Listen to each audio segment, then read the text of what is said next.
Welcome to MKNEWSUAL. Fuck it! We'll do it live! Kermit the Frog is set to deliver the commencement speech at the University of Maryland graduation this year. Nothing says $250,000 well spent like being shuffled out into the world by a Muppet. March 31st is International Transgender Day of Visibility. In solidarity with the trans community, we at MKNEWSUAL are founding the International Cis Man's Day of Invisibility.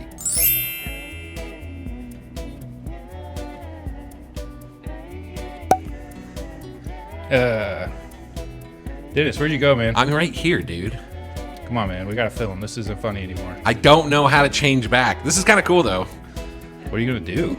Tickle, tickle, tickle, tickle. Somebody's ticklish. I said stop tickling me! The state of Idaho has officially banned truck nuts. This, of course, has drawn huge backlash and protests from guys who look like this. Yeah, brother. Yeah, brother. Idaho, more like you a bitch. This week in history, in 1860, the Pony Express made its inaugural trek, departing from St. Joseph, Missouri and Sacramento, California simultaneously. The founders, Russell, Majors, and Waddell, all agreed that maybe they should have waited for the horses to be fully grown before sending them all to die in the Rocky Mountains. Poor ponies. The horses die in this joke, Dennis. This week, internet celebrity Logan Paul turns 30, and I think I speak for us all when I say, boy, I wish he didn't. Big celebrity birthday this week. Christopher Walken is 82. The beloved actor plans to celebrate by molting his exoskeleton and returning to the primordial goo from whence he came. That's just science. Disney's live-action remake of Snow White hit the theaters this week. Some are refusing to see the movie due to controversy surrounding the star, the politics of Gal Gadot, and the movie's failure to use real little people in the role of the Seven Dwarfs. Nick, on the other hand, isn't seeing the movie because he's not allowed within 300 feet of a school child. This week in history, in 1996, Theodore Kaczynski, known as the Unabomber, was arrested at his Montana cabin after a decades-long investigation. The domestic terrorist spent his life warning of the perils of the industrial technocratic downfall of civilization. Hey fam, we want to take a minute to tell you about our sponsors, League Shadow Legends and the new Neuralink Mini. Nick, how much water's in the ocean? 352 quintillion gallons. Sign up below for a chance to get 30% off and a chance to be put in a raffle to be one of 3,000 men to come inside Lily Phillips in this year's OnlyFans extravaganza. Back to the show. This week in history, in 1614, Pocahontas is wed to John Rolfe. The union between the native woman and the English settler is noted for establishing peace between the colonists and the tribes, marking the first time in history a white boy was invited to the barbecue.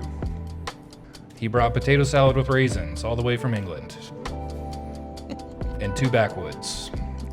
California Governor Gavin Newsom made headlines this week, saying the Democrats must make more effort to find common ground with MAGA voters. Governor Newsom has, of course, gained newfound MAGA support when he helped burn down Hollywood. Actor Alec Baldwin turned 67 this week. When asked if he has any regrets in his long and successful career, the Rust star said, "Nope."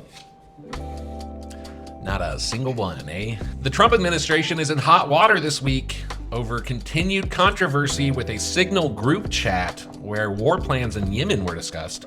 Hey, you think that's bad? Wait until they release RFK's Neopets chat log. What is Neopets? I don't really know what it is. The internet company Yahoo has promised a major comeback using artificial intelligence. Just imagine an AI with all the intelligence and power of Yahoo.com. Truly terrifying.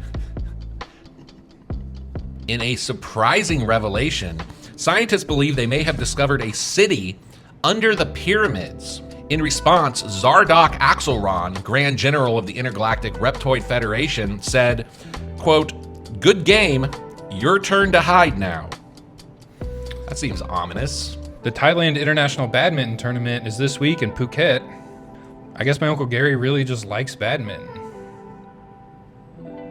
This week, MSNBC star and CIA puppet Rachel Maddow turns 52. This is, of course, her 52nd year in a row of wishing to be a real boy. Sadly, this week marks the 31st anniversary of the passing of Kurt Cobain. Here at MKUsual, we have an exclusive for you. We are going to summon the ghost of Kurt Cobain. I bought this ghost box on Amazon. Hello? Hello? Kurt, Hey, is that you? Can you hear us? We just have one question. it was Courtney. What? No, It was Courtney Love. Courtney Love We're killed good. me. Anyway, gotta go. That was rude. A New Jersey sheriff is in hot water this week, being accused of, among other things, putting drugs in the office coffee maker. In the sheriff's defense, however, the coffee was black. The sheriff showed tremendous restraint by not shooting the coffee maker. Holy shit. That's why it was. I thought mine was bad. Thank you for tuning in to MKNEWSUAL. Give us a like, a subscribe, and a follow on Instagram, YouTube, and Rumble.